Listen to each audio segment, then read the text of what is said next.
6 officers have been charged with bribery, extortion, and many other charges. Can you believe it? What's up, all my fellow lunatics out there? You know who it is. It's Rational Lunatic, here to bring you another story.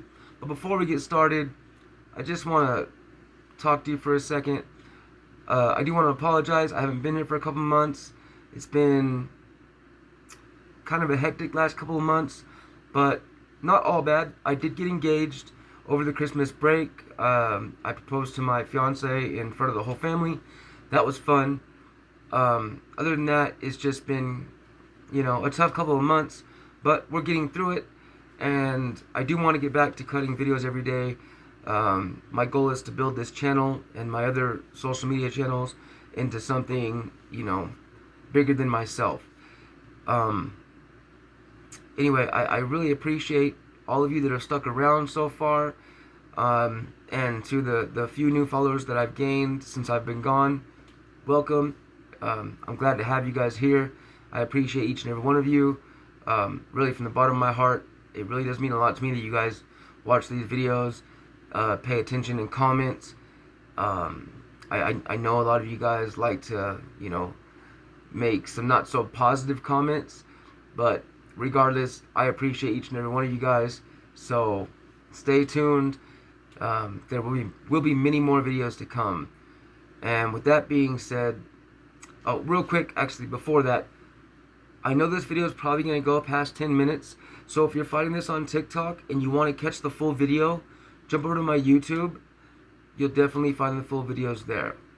So, with that being said, let's get into it, shall we? This report is coming directly from the United States Attorney's Office, District of Massachusetts. 4 Massachusetts state troopers and 2 others have been arrested for alleged bribery conspiracy. 2 current and 2 former Massachusetts State Police MSP troopers are among 6 charged in a 74-count indictment in connection with an alleged conspiracy to falsify records and give passing scores to certain commercial driver's license applicants, including individuals who had failed or did not take the CDL skills test in exchange for bribes.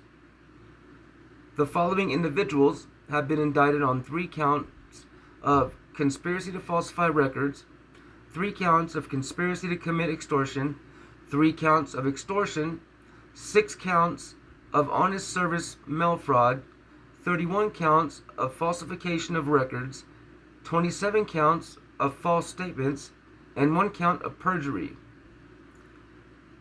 Gary Cedarquist, 58, of Stoughton, Calvin Butner, 63, of Halifax, Perry Mendez, 63, of Wareham, Joel Rogers, 54, of Bridgewater, Scott Camara, 42, of Rehoboth, and Eric Matheson, 47, of Boston.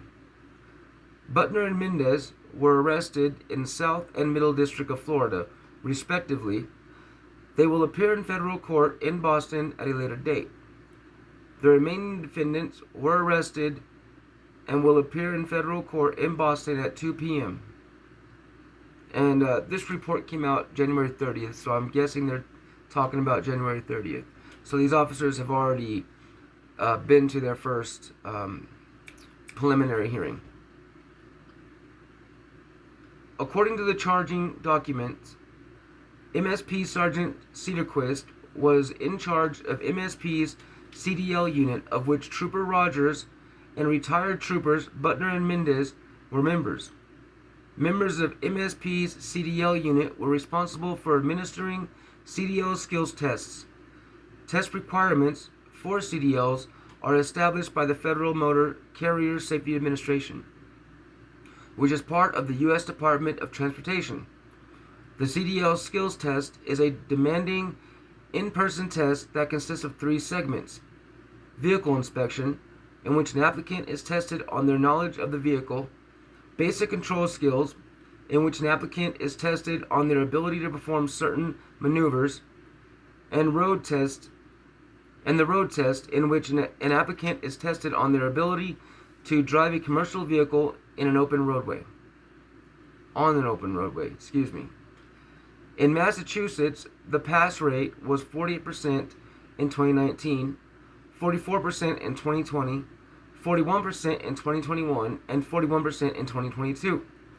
Test scores reported by members of MSP's CDL unit are material to whether applicants meet federal requirements for, and therefore whether a registry of motor vehicles is permitted to issue said applicants. CDLs, Class A, CDLs, Class A CDLs are required to drive combination vehicles.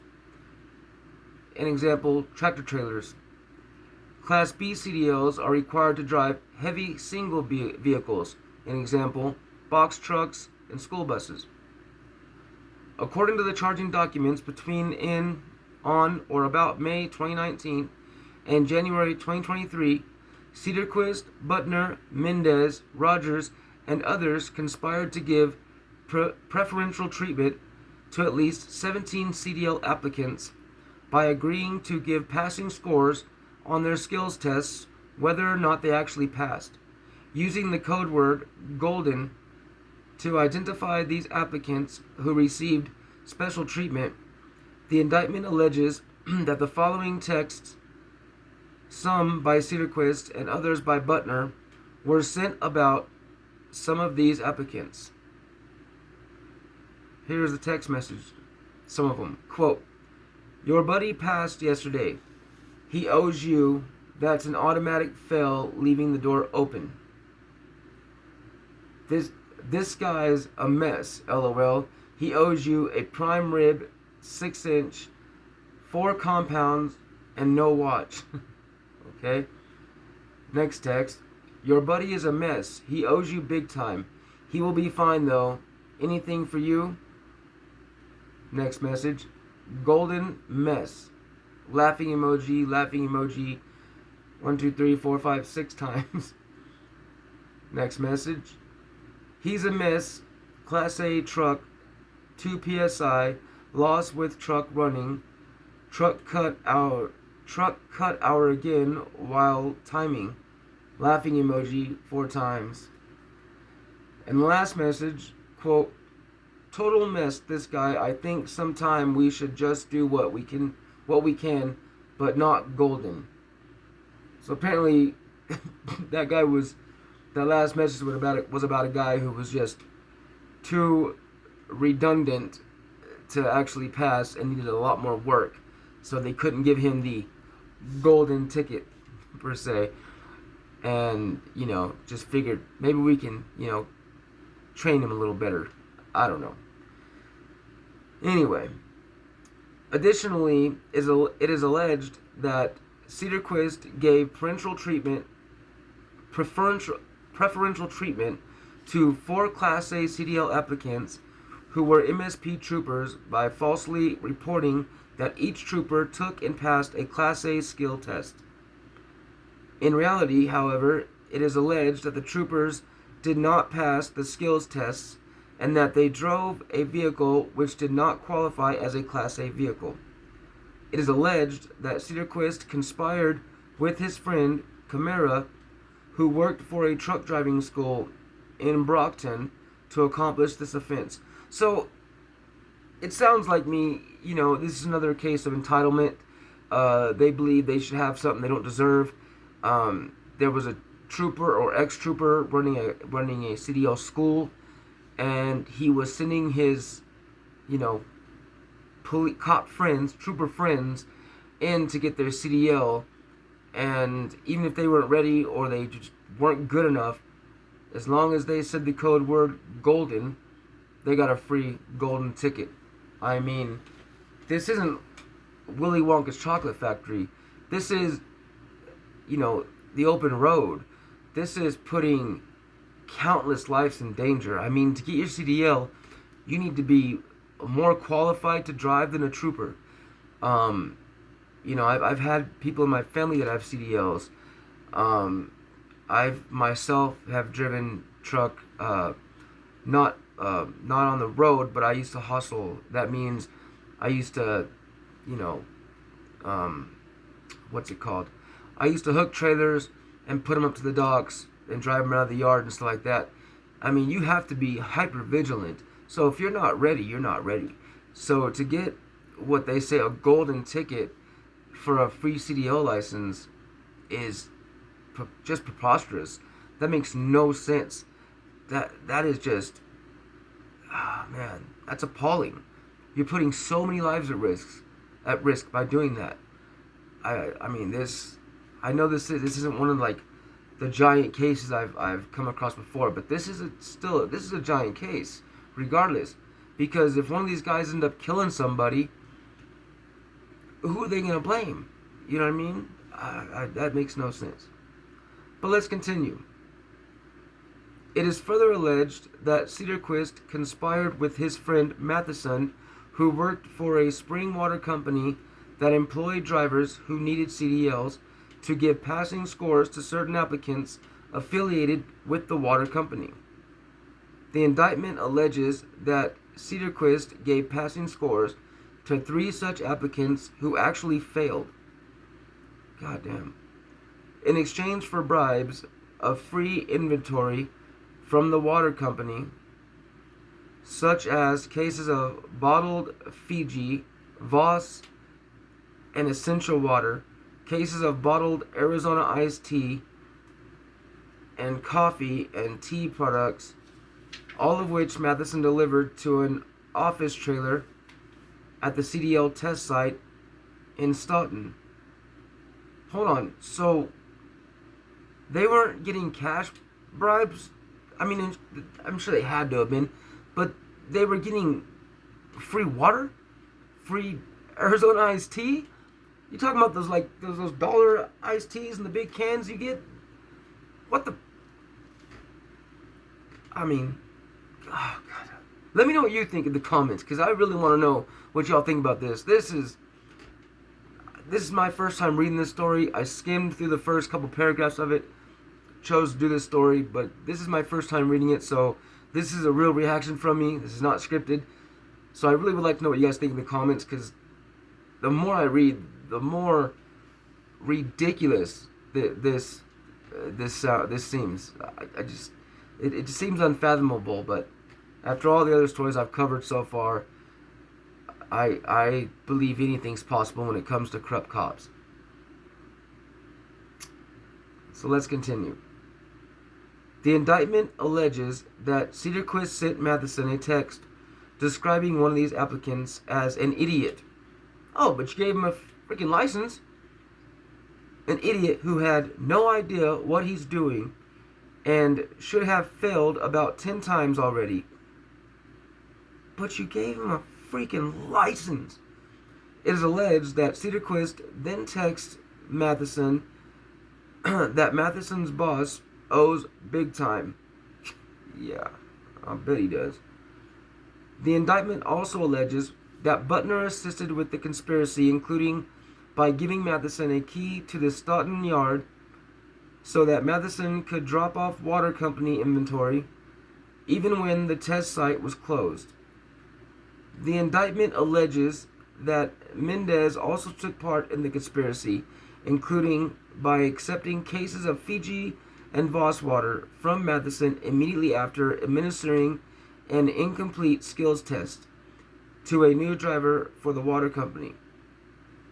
With Matheson helping to put the cases in Mendez's cruiser, it is alleged that on one occasion Matheson texted Cedarquist that he was heading to the water company's warehouse in Bridgewater, writing, quote, "Was heading to Bridgewater seeing if you all needed anything on return trip. Oh, just going to break the law a little more. You guys need any snacks or anything on the way back? Yeah. I mean, sure. Bring me an indictment." Okay. Did you get a new key for the Midnight Express? To which Cedarquist replied, "Not yet, but I need Voss, an Italian toast espresso, and some decaf for an old timer at the office. I mean, goddamn. According to the charging document, in addition to Matheson's bribes of free inventory from the water company, Cedarquist accepted additional bribes in exchange for using his official position to the sergeant in charge of MSP's CDL unit to give preferential treatment to certain CDL applicants, including, but also a $750 granite post and mailbox. So you got a mailbox and a granite post worth $750, a new driveway valued at over $10,000, and a snowblower valued at nearly $2,000.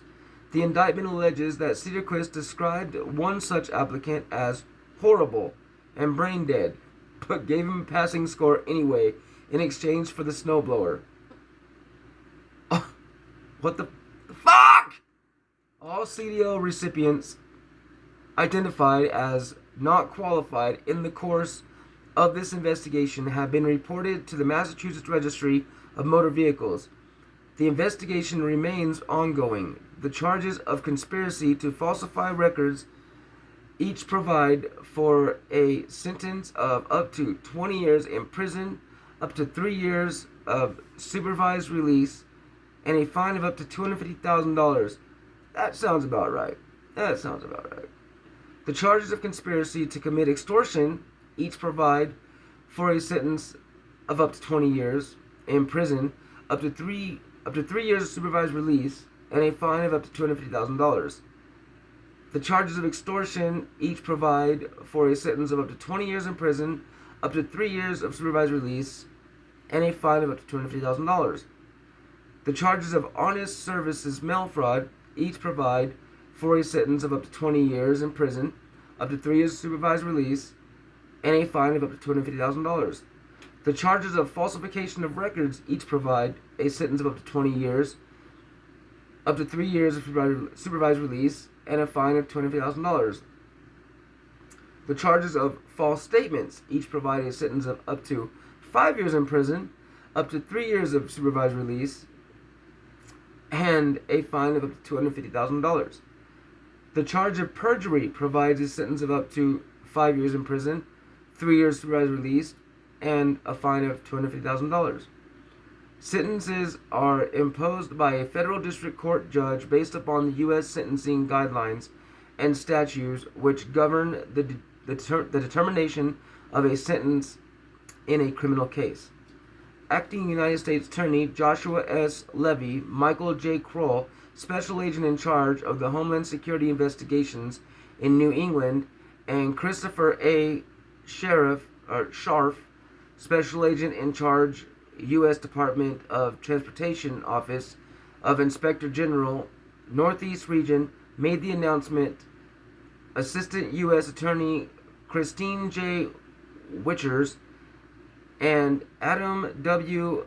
Dite of the Public Corruption and Special Prosecutions Unit are prosecuting the case. The details contained in the indictment are allegations. The defendants are presumed innocent unless and until proven guilty beyond a reasonable doubt in a court of law. I don't know about you, but it sounds like it's beyond a reasonable doubt to me. It sounds like these cops, or former cops, are about to get just what they deserve.